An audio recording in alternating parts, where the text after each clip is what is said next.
সংবিধান সংশোধনের কথা বলা হয়েছে সংস্কারের লক্ষ্যে।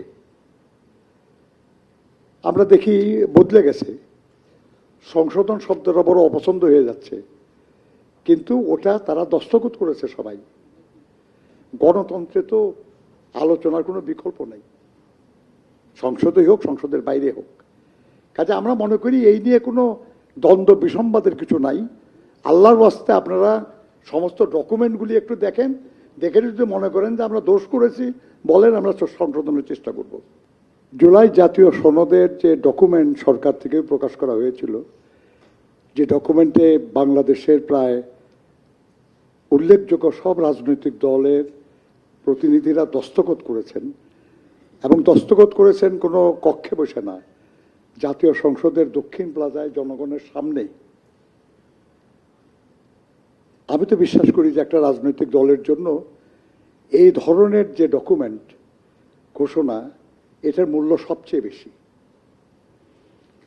কিন্তু আমরা দেখেছি যারা এই ডকুমেন্টে সিগনেচার করেছেন, সেই ডকুমেন্টের একদম প্রথম যেটা লেখা, সেটা হলো কেন এই জুলাই জাতীয় সনদ। সংবিধান সংশোধনের কথা বলা হয়েছে সংস্কারের লক্ষ্যে। আমরা দেখি বদলে গেছে, সংশোধন শব্দটা বড় অপছন্দ হয়ে যাচ্ছে, কিন্তু ওটা তারা দস্তখত করেছে সবাই। সবাই যেটা দস্তখত করেছে সেখানে বলা আছে যে যে কোনো আলোচনায় দ্বিমতের সুযোগ থাকে, কিন্তু সেই দ্বিমত সঠিক কিনা, গ্রহণযোগ্য কিনা, এটা বিচারের ভার জনগণের উপর। এই জুলাই জাতীয় সনদে এই কথাগুলি স্পষ্ট লেখা আছে যে যারাই যে বিষয়ে কোনো নোট অফ ডিসেন্ট দিয়েছে, এটা যদি তারা তাদের নির্বাচনী ইশতেহারে উল্লেখ করে জনগণের ম্যান্ডেটের জন্য পেশ করে, আর তারা জনগণের ম্যান্ডেট পায়, তাহলে তারা সেই অনুযায়ী বাস্তবায়ন করবে। এটা সকলের দস্তখত আছে। কোথায় আপনি সরে যাচ্ছেন কেন? আপনি যা দস্তখত করছেন ওখান থেকে সরে যান। আর আমাদের কয়েকজন এক্সপার্টরা তারা একটা ড্রাফট করলো, যেখানে যার ডিসিশন হয় নাই সেটাকে ডিসিশন বলে বলা হলো, ওটা পছন্দ করতেছেন। কখনো স্বীকার করেন না যে গণভোটের যে ডকুমেন্ট, সেই ডকুমেন্ট আপনাদের সঙ্গে পরামর্শ করে করা হয়েছে। আমাদের বিরোধী কিছু রাজনৈতিক দল আছে, তারা কিন্তু এটা স্বীকার করে না। আমরা তো জানিই না আর কি, তারা এটা রাষ্ট্রপতির একটা অধ্যাদেশ আকারে তারা এটা প্লেস করেছে। আমরা সবসময় বলেছি যে স্বাক্ষরিত যে জাতীয় সনদ, সেটা বাস্তবায়নের লক্ষ্যে হাঁ ভোট দেবেন। আমরা কখনো বলি নাই যে খালি এই ডকুমেন্টটা। আমরা সবসময় বলেছি যে ডকুমেন্টে আমরা সবাই একমত হয়েছি, এটাই হলো জনগণের ম্যান্ডেট। এবং সেখানে বলা আছে যে যা নোট অফ ডিসেন্ট দিছে, এটা বিএনপি খালি নোট অফ ডিসেন্ট দেয় নাই তো, আজকে যা সংসদীয় বিরোধী দল তাদেরও নোট অফ ডিসেন্ট আছে।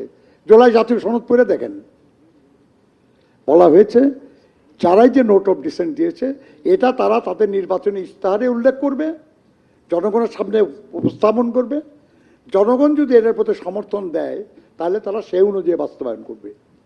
আমরা আমাদের কথা থেকে সরি নাই, আমরা আমাদের প্রতিশ্রুতিতেই আছি। যারা এটাকে অন্যভাবে বোঝানোর চেষ্টা করতেছেন, এমনকি যারা ওই সময় দস্তখত করেন নাই, তারা পরবর্তীতে যে দস্তখত করেছেন, তারা কিন্তু এই একই ডকুমেন্টে দস্তখত করেছেন, মেনে নিয়েছেন যে সংস্কারের জন্য সংবিধান সংশোধন করা হবে। এবং কি সংশোধন, সেটা যে সনদে উল্লেখ আছে, সেখানে যদি কোনো দ্বিমত থেকে থাকে, এটা জনগণের সামনে নির্বাচনী ইশতেহারের মধ্যে উপস্থাপন করা হবে, জনগণের ম্যান্ডেট পেলে সে অনুযায়ী বাস্তবায়ন করা হবে।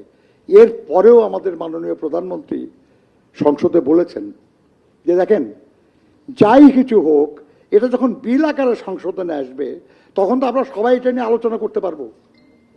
এবং এই আলোচনায় যদি আমাদের মতের চেয়ে বেটার কোনো অভিমত আমরা পাই, হতে পারে আমরা সেটা গ্রহণ করব। কিন্তু আলোচনাই করতে চাবেন না, এই নিয়ে যে একটা কমিটি করার কথা হয়েছে, সেখানে অংশগ্রহণ করতে যাবেন না। গণতন্ত্রে তো আলোচনার কোনো বিকল্প নেই, সংসদেই হোক সংসদের বাইরে হোক।